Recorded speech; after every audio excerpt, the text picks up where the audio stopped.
kita melanjutkan lagi kisah-kisah Mbah Duloh lagi Bika Roma Gusmi. Ini saya teringat suatu saat itu Mbah Duloh itu kebetulan saya ke rumahnya Mbah Duloh. Nah, kebetulan ketika saya dan Mbah Duloh duduk di teras rumahnya Mbah Duloh, itu ada gadis, gadis lewat. Kemudian sebagai seorang pemuda, saya tidak bisa memungkiri lah untuk tidak memandang. Akhirnya saya memandang terus, akhirnya Mbah Duloh istilahnya itu menepuk lah. menepuk jangan dilihatin terus. Gitu. Otomatis saya bilang, refleks banget jiwa muda. Akhirnya, masa sampean nggak pernah ngalami kayak saya. Nah, dari kejadian itu akhirnya Mbak Duloh cerita, suatu saat ketika masih di Ampel, jadi istilahnya itu Mbah Duloh dihukum sama Gusmi, tapi hukuman yang luar biasa, penuh hikmah, gara-gara gadis. Singkat cerita, Mbah Duloh itu suatu saat pas di Ampel itu ada rombongan. Nah, kebetulan waktu itu Mbah Duloh berada di area di sebelah baratnya Mbah Bolong, makam Mbah Bolong Mbah Senhaji. Otomatis kan di situ kan orang-orang lalu lalang masuk untuk berziarah ke makam Mbah Sunan Ampel. Nah, di situ Mbah Duloh pernah cerita ke saya, pernah mengalami kejadian persis kayak saya. Di waktu itu Mbah Duloh itu melihat gadis dari Madura. Karena kenapa kalau dari Madura? Karena dari itu rombongan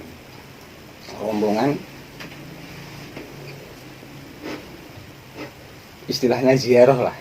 Cuman dari bahasanya itu kayaknya dari rombongan dari Madura. Kelihatan lah. Kelihatan ya dari bahasa dan itu. Nah, waktu itu Mbah Duloh tuh memandangi dua orang gadis Madura ini, dipandangi terus. Bahkan di dalam hati Mbah Duloh cerita ke saya, anak itu, gadis itu cantik, soleha, berpakaian sopan. Masya Allah, seandainya kan begitu, Mbah Duloh bilang gini, seandainya kan gitu. Tapi di dalam hati saya sampai sambil melihat gadis itu lewat. Tapi tetap nggak berani menggoda atau cukup, tapi kan hanya itu dalam hati lah. Seketika itu ditepuk dari belakang sama Gusmi, kamu junub. Jadi Mbah Duloh itu cerita ke saya, langsung ditepuk dari belakang. Otomatis ketika Gusmi bilang kamu junub, langsung gemetar. Padahal tidak ada satu patah pun kata yang keluar dari lisan Mbah Duloh ketika memandangi gadis Madura itu. Akhirnya gemetar. Ketika habis ditepuk pundaknya sama Gusmi dari belakang, gemetar. Sambil bergetar, akhirnya otomatis nggak bisa mengontrol tubuh. Akhirnya otomatis duduk bersibuk di hadapan Gusmi. Padahal hanya seperti itu. Mbah Duloh bilang hanya saya, istilahnya saya hanya batin tapi nggak terlalu jauh. Seandainya, istilahnya kalau dituliskan seandainya itu jadi istri saya kalau itu. Padahal ini nggak ada unsur yang lebih jauh lah, lebih jauh atau istilahnya mesum. Akhirnya Gusmi dawuh teng Mbah Dulo,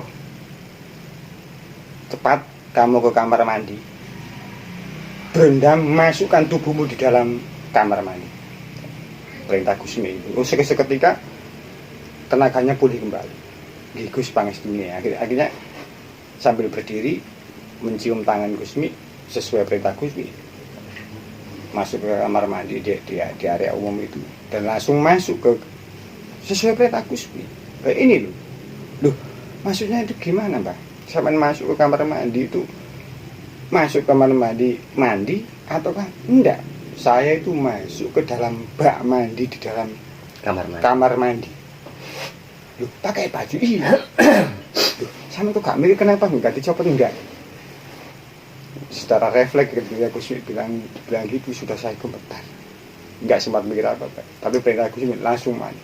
Otomatis masuk ke bak mandi di kamar mandi di tempat umum, kamar mandi umum di Masjid Ampel itu. Terus gimana kalian, Mas? Ya akhirnya saya duduk sampai di leher saya kerendam. Jadi berendam sampai leher sama pakaian. Nggak basah kuyup, ya pasti lah. Kok masuk pak mandi kok nggak basah kuyup gitu, Mbak Dulo. Terus kan gimana? Apa yang saya rasakan bahwa gitu. Akhirnya Mbak Dulo cerita. Waktu itu saya itu dalam hati ketika berendam itu, saya hanya bisa merasakan seakan-akan tubuh saya kotor sekali. Seakan-akan tubuh saya kotor ketika Gusmi bilang, "Junub, kotor sekali."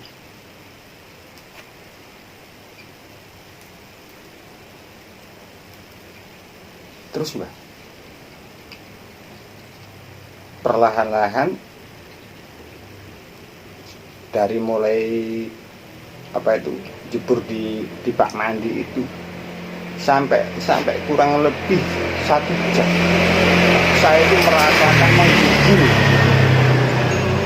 merasakan menggigil yang sangat.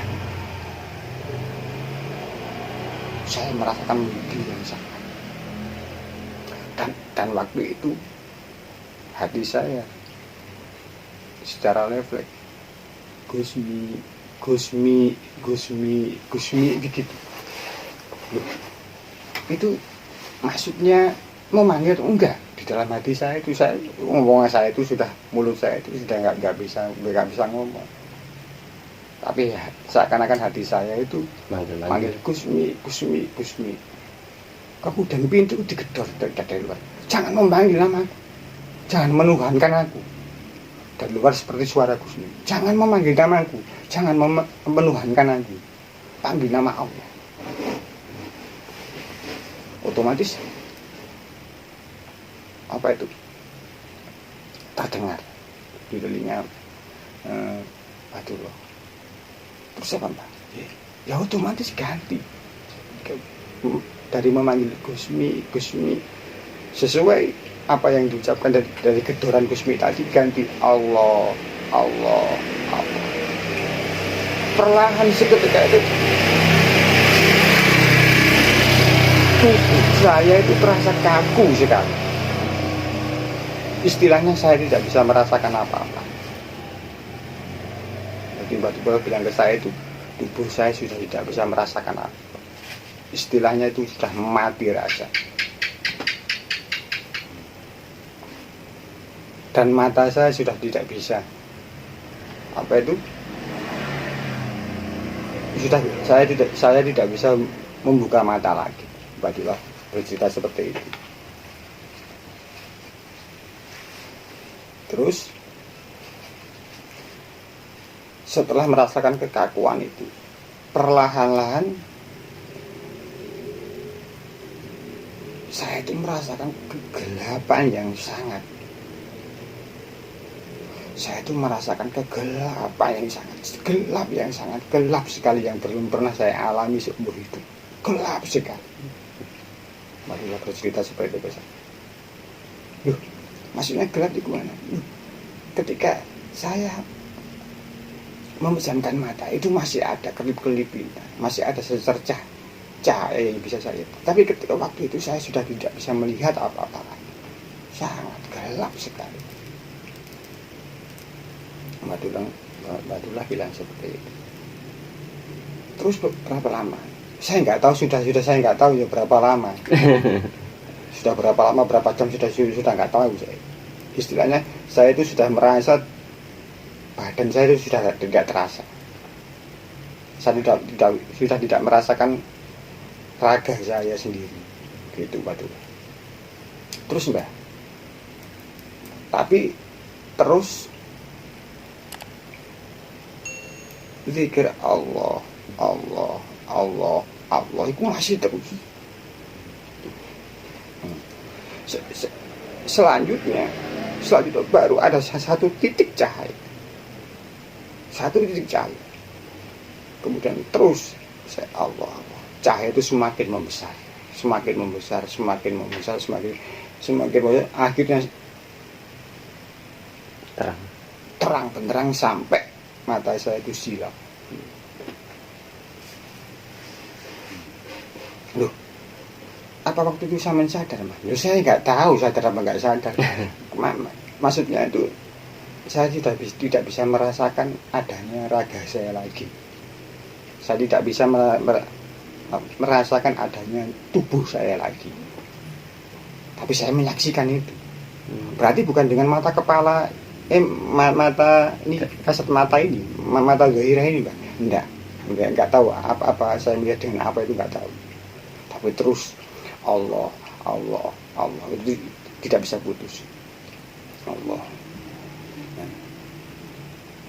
Ketika sudah cahaya itu sudah tidak menyalakan mata saya melihat di depan saya itu ada pintu. Tadi seakan-akan saya itu berjalan mendekati pintu, tapi saya tidak berjalan. Tapi seakan-akan itu saya mendekati pintu, berjalan mendekati pintu. Nah, di situ, di pintu itu tertulis. Ada tulisannya. Ada tulisan di pintu itu. Abdullah. Di pintu itu ada tulisan Abdullah. Loh, itu kan nama saya. Kan sambil terus Allah, Allah. Loh, itu kan nama saya. Akhirnya saya ketuk pintu itu. Kayak seperti mengetuk pintu rumah seperti itu. Tok, tok, tok, tok. Assalamualaikum. Waalaikumsalam. Ada sautan dari dalam. Sambil yang di dalam itu, siapa? Abdullah. Mbak bilang ini, Abdullah.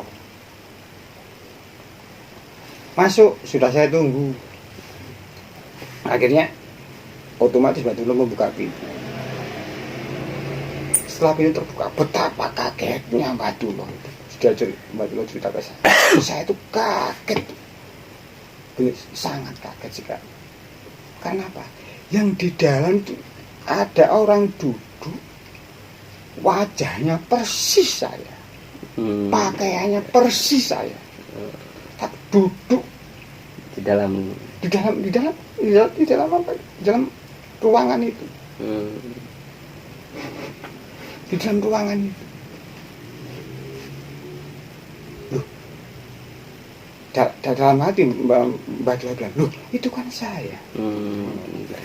Akhirnya si yang apa itu ya, yang mirip Mbak Dula itu bilang, ayo sini duduk. Akhirnya Mbak Dula duduk di depan kembarannya istilahnya Kembarannya. Singkat cerita, sebelum Mbah Dullah bertanya siapa sampean, kok mirip saya, kok persis saya, sebelum bertanya seperti itu, si kembarannya tadi bilang, aku Abdullah, namaku Abdullah, namaku Abdullah, aku itu ya kamu itu ya aku. Bilangnya gitu. Tapi yang disampaikan disampaikan Mbak Abdullah ke saya bukan bahasa seperti itu, bahasa aslinya. No, bahasa aslinya insun. Nggih. Itu bahasanya Pakai insun. Bahasanya insun. Itu bahasanya insun. Bukan bahasa aku, bukan bahasa Islamnya pakai bahasa insun.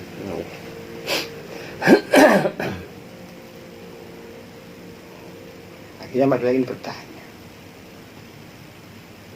lah terus siapa? Saya kalau maksudnya dalam hati ingin bertanya, lah siapa saya? Kalau sampean mengaku saya, gitu. Siapa saya kalau sampean ini mengaku mau bertanya gitu, tapi langsung si kembarannya itu bilang, saya adalah rambut. Saya adalah rambut yang ada di ragam. Saya adalah rambut yang ada di ragam. Tapi kamu tidak pernah mau mengerti aku. Begitu bilangnya ke Mbah Dula.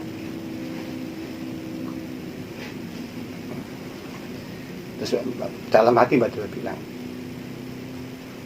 bagaimana mungkin rambut bisa menyerupai ya?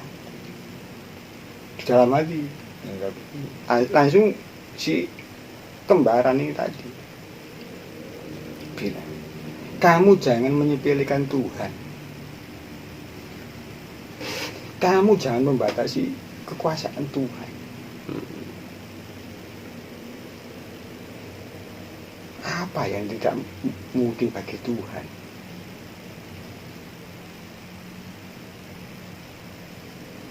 Bilang ke Pak Abdullah ini begitu. Ya.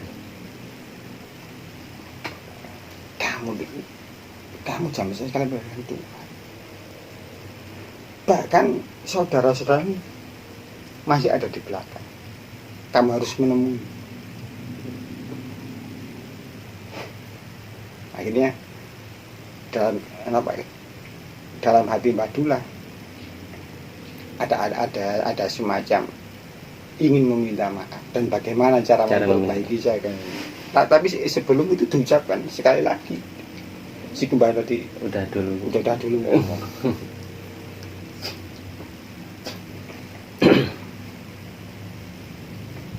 Memintalah maaf kepada Allah karena apa yang telah dianugerahkan Allah kepadamu jarang kamu hargai, jarang kamu syukuri. Padahal aku adalah yang paling terluar di dalam tubuhmu.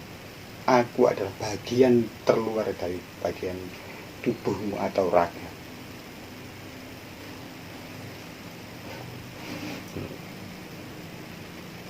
Akhirnya Mbak Dula terus intinya itu, terus saya harus bagaimana? Intinya saya harus bagaimana? Mulai sekarang pertanyaan itu belum dilontarkan, akhirnya dijawab duluan sama Mbah Dullah ya, yang alias rambut tadi. Mulai sekarang jangan sekali-sekali ketika kamu junub, ketika kamu dalam keadaan junub, memperlambat untuk mandi besar. Cepatlah bersuci.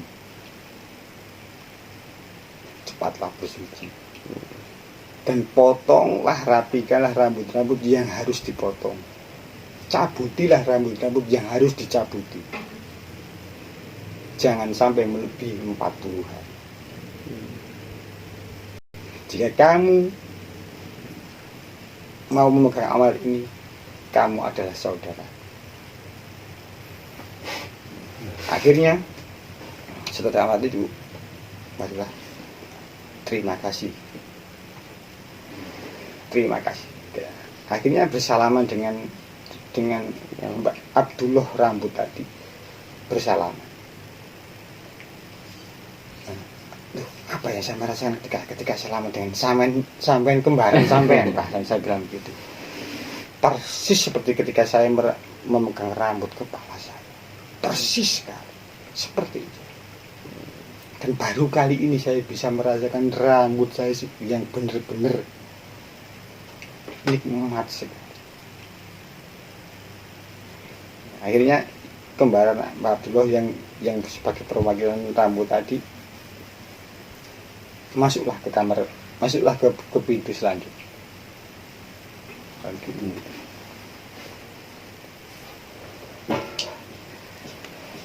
Mulai sekarang kamu dan aku adalah satu kesatuan. Akhirnya sesuai apa itu petunjuk dari kembaran yang alias rambut tadi, masuk pintu kedua juga sama, ada tulisannya Abdullah. Terus ketuk pintu, assalamualaikum. Waalaikumsalam. Siapa? Abdullah. Masuk, sudah saya tunggu. Di situ akhirnya sama di pintu pertama, sudah duduk menanti, istilahnya di dampar kecil. Nah, istilahnya di meja kecil duduk bersila, mejanya hanya kurang lebih kurang lebih antar pusar perut. Tadi akhirnya Mbak duduk lagi seperti tadi.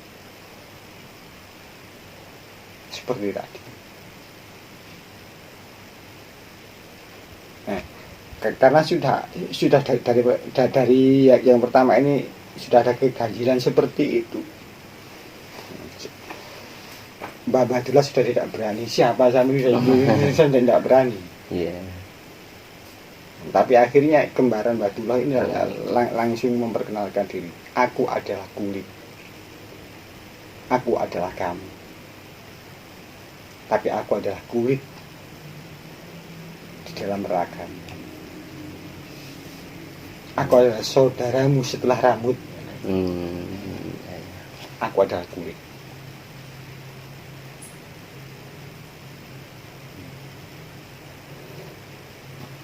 Akhirnya Mbak Abdullah ini apa itu, hal seperti ini kok sama ketika saya belajar masalah apa itu takoikul akbar.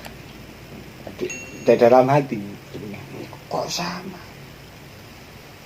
Saya ketemu yang namanya Abdullah,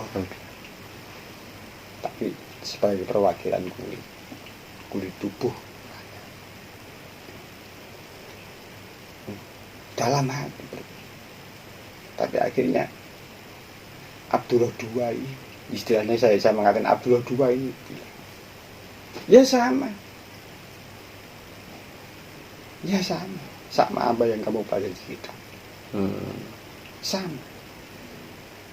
Nah gitu. Sama. Sesuai apa yang kamu pelajari dalam kita. Salah satunya takoikul akbar. Kitab apa itu Mbak Abdullah? Ntar saja. Kalau pengen ngaji ntar ada guru yang mempelajari itu kan. Saya kan baru dengar itu apa takoikul akbar kan gitu. Cuman Mbak Abdullah menjelaskan bias paling simpelnya itu adalah sangkan parane dumadi, asal usulnya manusia, bagaimana manusia diciptakan itu salah satunya rujukan adalah kitab takoikul akbar. Rujukan Kitabnya lah. ya. Kitabnya. Akhirnya si Abdullah II ini bilang, kamu sangat melampaui batas, kamu itu zalim,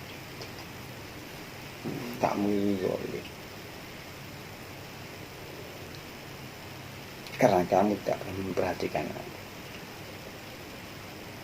Jadi intinya sama lah kayak yang dulu yang rambut ya, intinya sama. Terus intinya kan poinnya bagaimana agar saya bisa memberi kesalahan dengan sampean. Ini kan harus bisa berdamai dengan sampean. Kulit bilang, mulai sekarang jangan pernah kau tinggal dalam keadaan tidak berwudu. Istilahnya Mbak Badullah bilang ke saya, daim no wudu. Berarti tidak sampai terlalu lama dalam keadaan tidak punya wudu. Jadi istilahnya kalau batal cepat wudu. Biar nek bahasa gampangnya suci terus lah. Suci terus ya.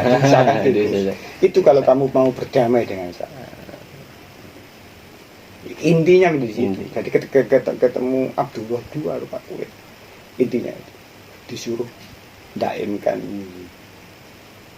Kalau kamu lakukan berarti kita saudara. Gitu. Akhirnya teruskan ke pintu ketiga. Untuk membersihkan cerita. Akhirnya di pintu ketiga sama seperti tadi. Pintunya di sana Abdullah. Ketika mengetuk assalamualaikum, waalaikumsalam. Siapa? Abdullah. Masuk. Bisa ditunggu. Persis tidak ada. Abdullah bilang, enggak ada celah, itu saya. Jadi itu udah cara bicaraannya, gaya ngomongnya, gerak-geriknya, enggak ada yang meleset, itu saya. Akhirnya singkat cerita langsung yang digambar nomor 3 ini, aku adalah daging, aku adalah kamu, aku adalah daging di dalam raga.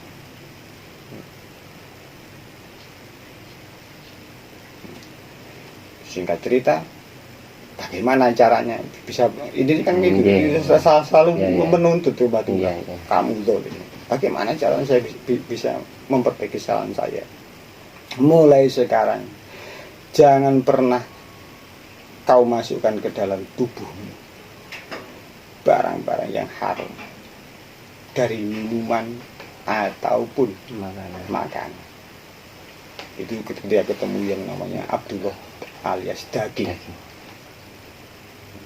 Akhirnya bisa kalau kamu bisa melakukan, kita adalah saudara.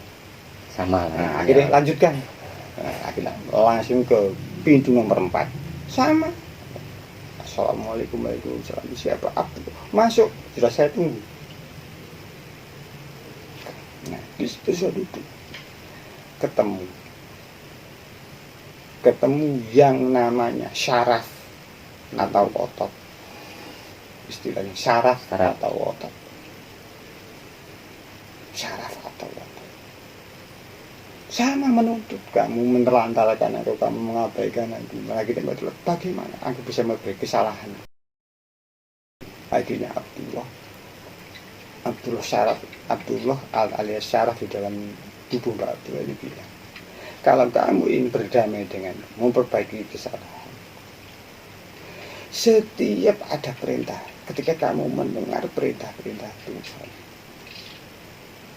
ketika kamu mendengar perintah-perintah Allah, perintah-perintah Rasulullah, cepat laksanakan. Janganlah kamu tunda-tunda. Lebih-lebih ibadah mah itu seperti sholat. Kalau kamu lakukan itu, berarti kamu berdamai dengan itu. Selanjutnya, berarti kamu berdamai dengan itu. Insya Allah akan saya lakukan pesan-pesan ini. Aku masuk lagi ke pintu yang nomor ini. Assalamualaikum. Masuk sudah saya di sini ketemu yang namanya Mbah dulu yang aku adalah kamu. Aku ada darah di dalam tubuh. Bertemu yang namanya Abdullah alias darah di dalam tubuh raga. Kamu menelantarkan, kamu dolim, kamu ayo. Tuntutannya kan sama. Bagaimana caranya berdamai? Akhirnya intinya begitu ketika pertemuan itu dengan. Kalau kamu ingin berdamai dengan, ketika kamu ingin marah, ketika kamu berambisi, redakan, tahanlah amarah, tahanlah ambisi-ambisi, tapi berpeganglah pada syariat-syariat Allah, berpeganglah pada sunatullah, jangan berpegang pada ambisi atau amarah muslim. Duduklah ketika kamu marah, ketika kamu dalam keadaan berdiri. Ketika kamu duduk masih marah, berbaringlah. Ketika kamu berbaring masih marah, ambillah air wudhu. Jika kau sanggup melakukannya, kita bersahabat, kita bersaudara. Akhirnya berdoa. Insya Allah saya siap. Begitu, lanjutkan ke pintu nomor 6. Ke pintu nomor 6 ini sama. Pintu namanya Abdullah. Nama. Assalamualaikum warahmatullahi wabarakatuh. Siapa? Abdullah. Masuk, sudah saya tunggu. Terus sama nih, sama. Tuntutannya sama. Kamu telah mengabaikan tugasmu itu, kamu melantarkan aku. Akhirnya Abdullah yang nomor 6 ini bilang, aku adalah kamu, aku adalah tulang di dalam tubuh, aku adalah tulang di dalam tubuh.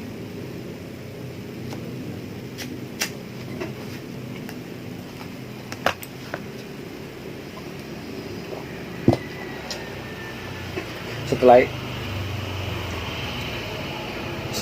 bilang itu, seperti dari yang pertama tadi, terus bagaimana cara kita? Bagaimana cara untuk apa itu, agar tidak melampaui batas, berbaik, untuk memperbaiki salah. Aku berwasiat kepada, jangan sekali-sekali kamu membuka aib orang lain. Ketika kamu melihat aib orang lain, tutupilah aib saudara-saudara, sesama manusia. Bukan hanya sesama agama, tapi sudah sesama manusia. Lebih-lebih aib gurumu, aib orang tuamu, sahabat-sahabat orang tua, keluarga. Jangan sekali-sekali membuka aib, tutupilah aib itu. Kalau kamu bisa melakukan, kita adalah saudara. Siap, insya Allah saya akan melakukan. Lanjutkan di pintu terakhir. Nah, ini pintu terakhir ini apa itu namanya? Tetap ada Abdullah, tapi di atasnya ada lafaz la ilaha illallah Muhammadur Rasulullah. Pintu nomor 7. Jadi Batu Noni bilang gitu. Di Batu cerita yang pintu 7 ini ada di depan pintu ada lafaz la ilaha illallah Muhammadur Rasulullah. Assalamualaikum. Waalaikumsalam. Siapa? Abdullah. Tidak ada jawaban. Siapa? Abdullah. Tidak ada jawaban. Sampai 3 kali, 4 kali, 5 kali, 6 kali. Siapa? Abdullah. Tidak ada perintah untuk masuk. Kemudian baru sadar Batu. Dan cerita saya baru sadar bahwa di atas Abdullah itu ada la ilaha illallah Muhammadur Rasulullah. Yang kalau nggak salah saya itu pertanyaan nomor 7. Siapa? Baru la ilaha illallah Muhammadur Rasulullah.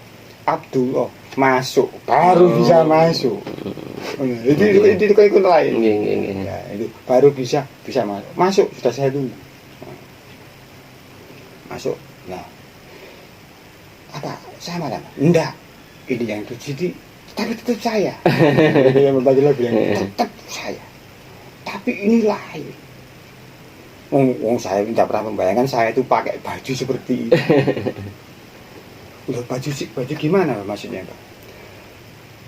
Itu saya, tapi saya mau pakai serban putih, pakai gamis, bahkan wajah saya itu lebih bercahaya, bahkan sampai saya melihat saya sendiri itu sampai merinding. Akhirnya singkat cerita akhirnya disuruh duduk Mbak Dula sampai itu. Iya. Tapi sudah tahu kan, sudah lain, saya sudah merinding.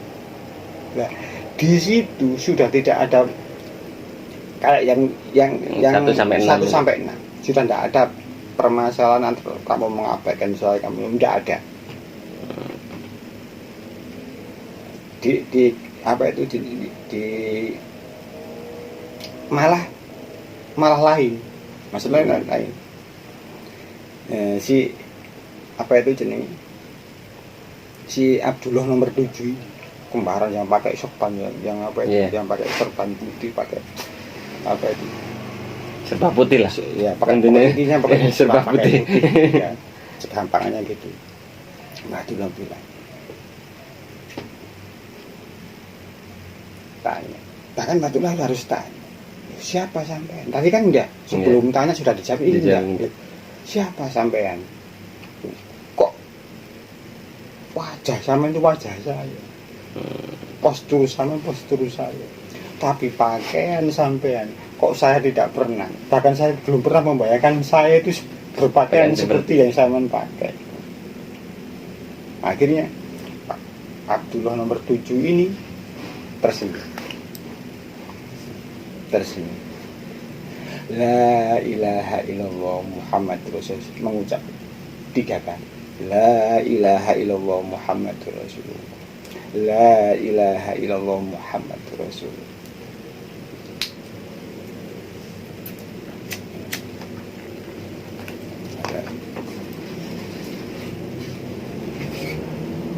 Saya bertanya, kok aneh Pak? Saya bertanya, kok aneh ya, kok malah harus bertanya, kok gak seperti yang lain-lain sudah ini. Lah, malah kok apa itu, berikut la ilaha illallah Muhammadur Rasulullah.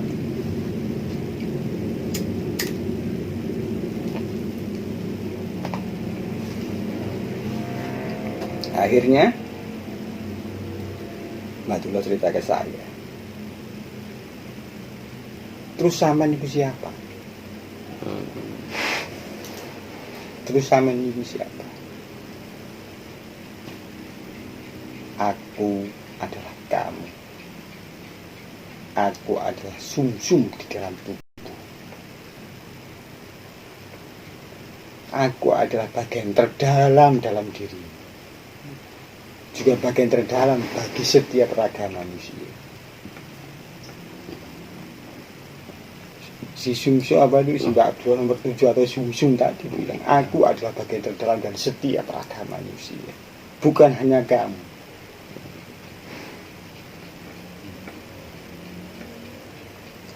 Terus Mbak Dula bilang, karena tidak ada apa itu, tidak ada perkataan apa untuk istilahnya itu tidak dituntut. Iya. Melampaui batas, kan tidak seperti yang bisa sampai yang ke-6 tadi. Sampai ke-6. Terus apa yang harus saya lakukan? Apa yang harus saya lakukan? Jadi Mbah Dula malah bertanya. Iya, malah bertanya. Tadi kan bertanya dijawab dulu, sebelum bertanya dijawab dulu. Sekarang malah bertanya Mbak Dula, apa yang harus saya lakukan? Lakukanlah di dunia ini apapun karena cintamu kepada Allah, cintamu kepada Rasulullah. Itulah ikhlas. Itulah ikhlas. Ketika kamu sudah cinta kepada Allah 100%, cinta kepada Rasulullah 100%, kamu bisa mencintai dunia dan seisinya itu 100%. Jangan pernah membagi cinta. Cinta sejati adalah 100%. 100%. Apakah hanya itu? Ya, itulah ikhlas. Jika kamu bisa melakukan ikhlas, karena Allah, karena Rasul. Berarti kamu ikhlas di dunia ini, dan kita adalah saudara. Dan ketika kita bersaudara, aku akan selalu mendampingimu ketika menghadap kehadirat Allah yang Maha Kuasa, Tuhan yang Maha Esa. Aku akan mendampingimu dengan sepenuh hati. Jangan terlalu lama di sini. Pulanglah kembali. Seketika itu kan Mbak Dula sadar. Nah, akhirnya Mbak Dula, berarti dari tadi saya nggak sadar, Pak. Bukan masalah saya nggak sadar. Saya itu baru sadar. Terus pulang kemana saya? Gitu pulangnya. Maksudnya kan saya pulang kemana? Akhirnya Mbak Dula bilang ke apa itu, Abdullah alias Sumsum tadi. Loh, saya harus pulang kemana? Bacalah la ilaha illallah Muhammadur Rasulullah. La ilaha illallah Muhammadur Rasulullah. Akhirnya didirukan sama Mbak Dula. La ilaha illallah Muhammadur Rasulullah. Lalu akhirnya apa itu? Seketika itu terdengar dari luar.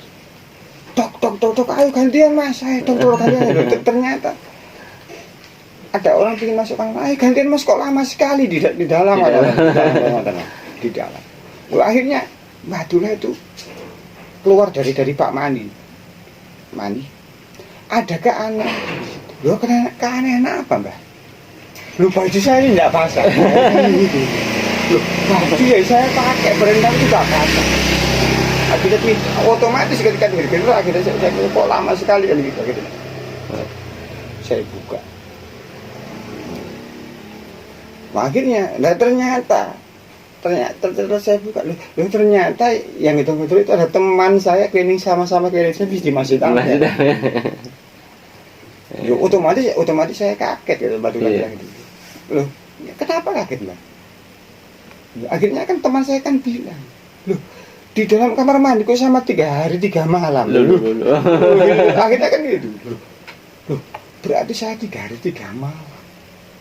Mbak Dula baru sadar.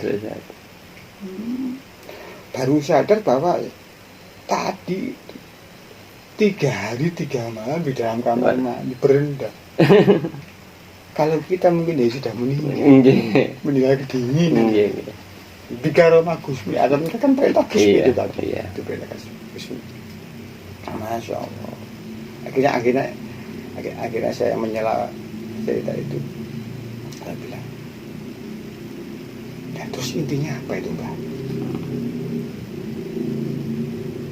Mbak Dula bilang, saya hanya menirukan. Mbak Dula bilang, man arofa nafsyah faqad arofa robbah. Barang siapa yang tidak mengenal dirinya sendiri, dia tidak akan mengenal Tuhannya. Maksudnya apa, Mbak? Sampai ini yang mana? Saya ditanya Mbak Dula, sampai ini yang mana? Ya ini saya, Mbak. Mana? Ini saya, loh. Bukan, apa ini dada, bukan kamu. Ini dada, bukan kamu. Mbak Dula bilang sama sampean. Iya, saya loh. Ini saya, Mbak. Loh, bukan, itu kan dada, bukan kamu. Kamu yang mana? Ya, saya bingung, Mbak. Saya sama tanya gitu. Ntar mudah-mudahan ntar kamu dengan cerita saya ini bikaro Magusmi sampean paham. Tapi saya beri pengantar sedikit.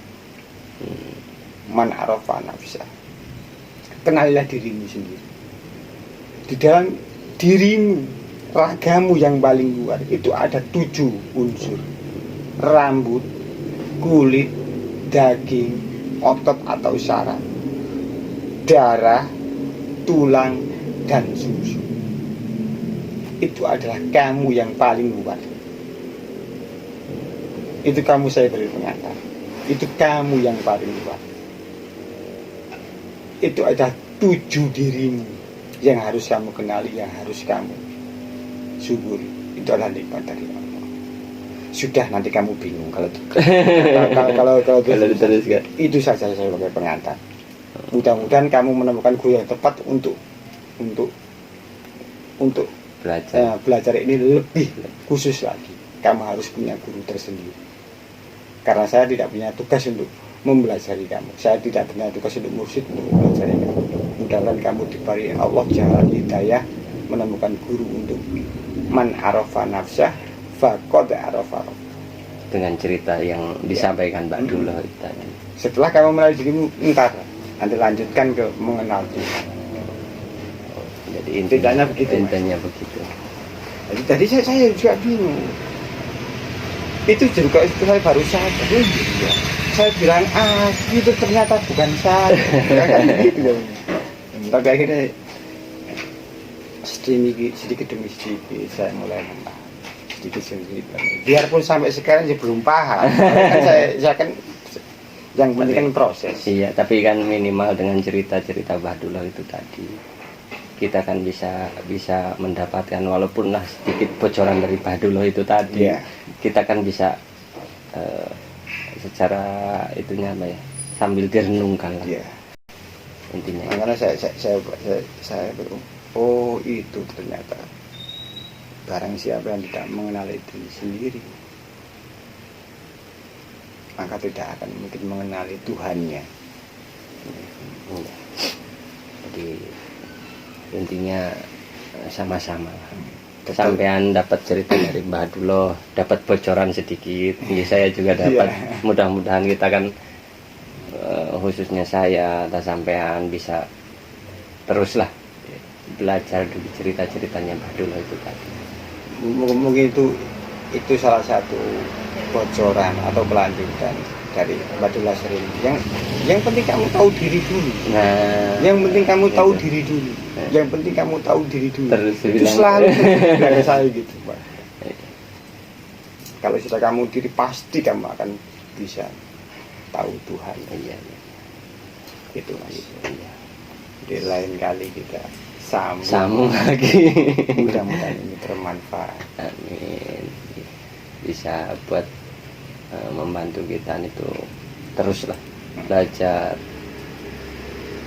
Satu lebih mengenal. mencintai belajar 100% dalam segala hal. Satu poin itu yang saya tangkap dari kita Mbah Dullah itu masalahnya kan sebelumnya saya berpikiran atau berpedoman 50% untuk dunia 50% untuk akhirat. Ternyata salah. 100% untuk dunia, 100% untuk akhirat. Jadi istilahnya itu mungkin bahasa kerennya zaman sekarang, fokus. Ya, betul. Dalam segala kita harus fokus. Jadi tidak boleh dibagi-bagi.